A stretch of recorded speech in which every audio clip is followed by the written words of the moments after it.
Hello again, welcome back to Math 1. This is the start of the second semester.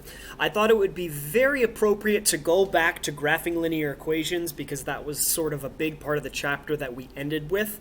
And it's going to be the leading concept of this chapter. So if you're like, I know how to do this pretty well, then you're set for a very successful chapter.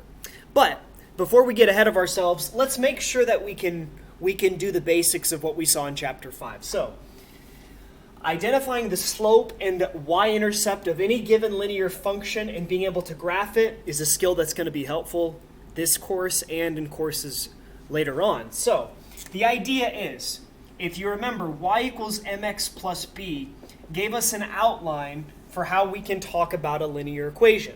The b represents the y-intercept, or the starting point on the y-axis. The m is the slope. All right, that represents the rise over run, the change in y divided by the change in x. So that's really all you need to know in order to jump into this section, because if we need y equals mx plus b to carry out this information, then as long as you can get y by itself, you're okay. So for this particular equation, 10x equals 2y plus 4, I'm going to subtract 4 from both sides. It looks like we need the mx plus b opposite to y. So if y is on the right-hand side, I'm going to get the mx plus b on the left. Now I need to have a clean y, so divide by 2 on all parts. And that gives us 5x on the left minus 2 on the left equals y on the right. Now, you guys probably will want to rewrite this as y equals mx plus b, so I would encourage you to do that. So that's the legwork, that's the algebra you need to be able to do in order to have some success in this section at least. So what is the slope? I think I provided boxes down here by which to put that information. So the slope is going to be 5, and I'm going to put it over 1 because it's up 5, right 1, or an alternate to that is negative 5 over negative 1. All right, and we start at negative 2. It's minus 2 on the y-axis. Remember, the y is the vertical, the x is the horizontal, so down 2 on the y-axis, plot your point. Then from there, you're going to go up 5, 1, 2, 3, 4, 5, and then right 1. And then you're going to plot another point. Keep in mind that you can also go down 1, 2, 3, 4, 5, and left 1 to plot a point on the similar path there. Find yourself a straight edge, connect the dots, and you've successfully not only algebraically shown what this line should look like with the info there, but you've also given the geometric interpretation of it. Awesome. What do we do if there's decimals involved? Well, you know what? The first thing, alternate strategy, is I can rewrite the left-hand side on the right-hand side and vice versa, right? Because we want y on the left, so may as well just rewrite it with y on the left to begin with. Now, if I see a 10th spot in 2 different places, that means multiplying by 10 can just move that decimal over 1 right 1 unit. So this is going to be 3y plus 10x equals 21. Very simple procedure for getting rid of the decimals. It's not always multiply by 10. Sometimes you have to multiply by a bigger power of 10, 100, 1,000. But for the most part, I'm just going to give you decimals that are reasonable, just 1 spot after the decimal. So then you got to get y by itself. Remember, we're doing opposite operations of what's given to us. So if it's plus 10x, you have to minus 10x to get it to the other side. And I'm going to rewrite it as negative 10x plus 21. All right, then divide by 3, divide by 3, divide by 3. And you're left with y equals, this doesn't really simplify. I'm going to keep it as a fraction, negative 10 thirds x. Because negative 3 1/3 is not an appropriate slope, we need a rise over a run. And then 21 divided by 3 is a perfect 7 there. So we got y by itself. It's in slope-intercept form. M is equal to negative 10/3.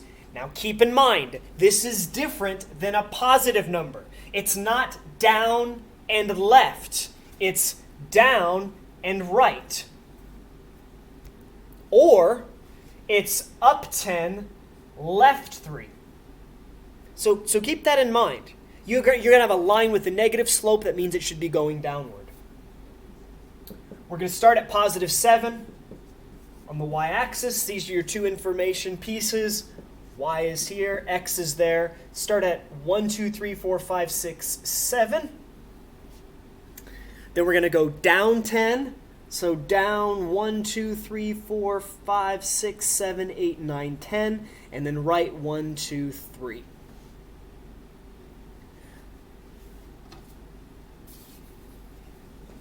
Since the points are far enough away, I really only need to plot 2 of them in order to get a good line. But as I said earlier, you probably want to plot as many points as the grid paper allows. And there you go. So notice, this line has a positive slope. It's going upward from the left. This line has a negative slope. It's going downward from the left. Let's look at our other 2 examples. Number 3.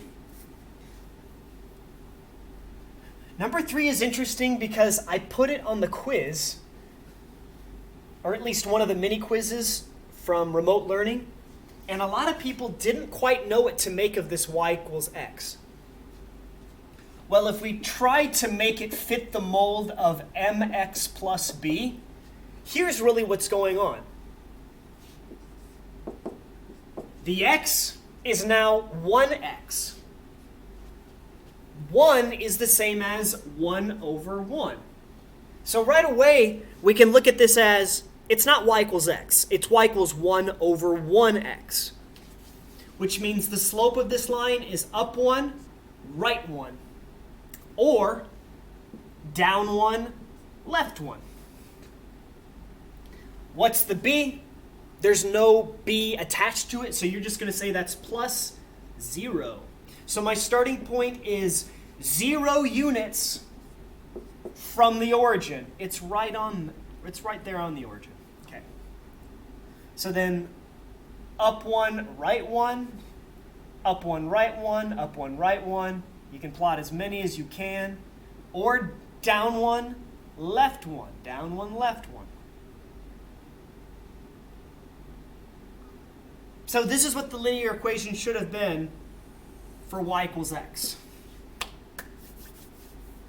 So it's kind of a tricky one, but as you can see, it has a starting point and it has a valid rate of change. All right, now these are the ones that we tend to really struggle with because fractions just aren't our forte. Keep this in mind. If we can find a common denominator, if we can find a common denominator for both sides,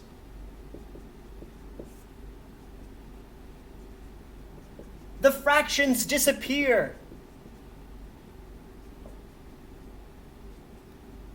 The fraction problem is solved.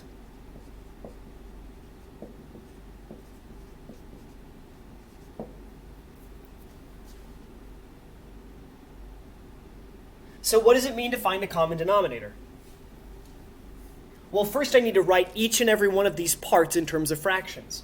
So the x right here gets absorbed into the top of the fraction, 2x over 3. The 2y can be written as 2y over 1. And this mixed number can be rewritten as a fraction. How do you write a mixed number as a fraction? You take the whole number times the denominator, 10, and then you add the numerator, and that becomes your new numerator. The denominator doesn't change. Alrighty. What would be the least common multiple, or the smallest number that would divide 3, 1, and 5? it's 15. So you would have to multiply the 3 times a 5 to get a 15, but then you'd have to multiply the top by 5 in order to maintain the fact that this fraction is 2/3 of x.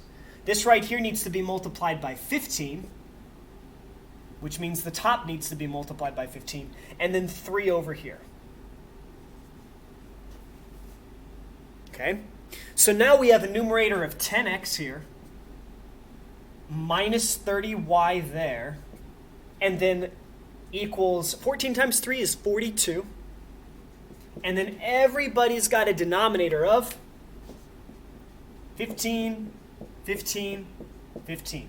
Now, once you have the common denominator, you can technically say multiplying both sides by 15 is the same as multiplying both sides by 15 over 1.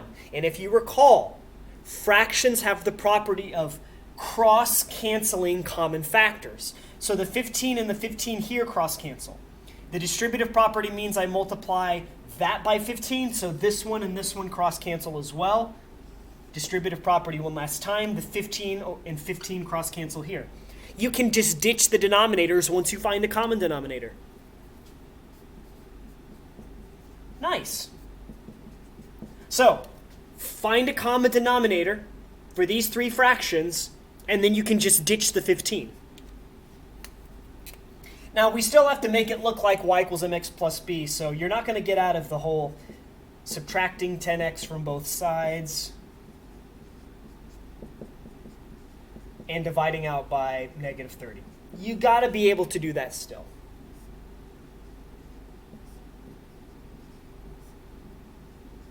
And you should still have the skills intact that say a negative over a negative is a positive. 10 over 30 is the same as 1/3. 40 divided by 30. 30 goes in there one time. A positive divided by a negative is a negative. And then there's 12 leftovers. Well, 12 over 30 comes out to be, cut them in half, cut them by 3, 2/5. So it's minus 1 and 2/5. So there was the very difficult legwork that needed to be done in order to put it in slope-intercept form. And what this tells us is that we have a slope of 1/3, and that we have a y-intercept starting point of minus 1 and 2/5. So that's from the origin, you're going down 1 and 2/5 of a block. So not quite 1.5 blocks below the origin. Then from that point, I'm going to go up 1, right 1, 2, 3. Up 1, right 1, 2, 3. Or down 1, left 1, 2, 3. Down 1, left 1, 2, 3. Notice, a positive slope means your line is going upward.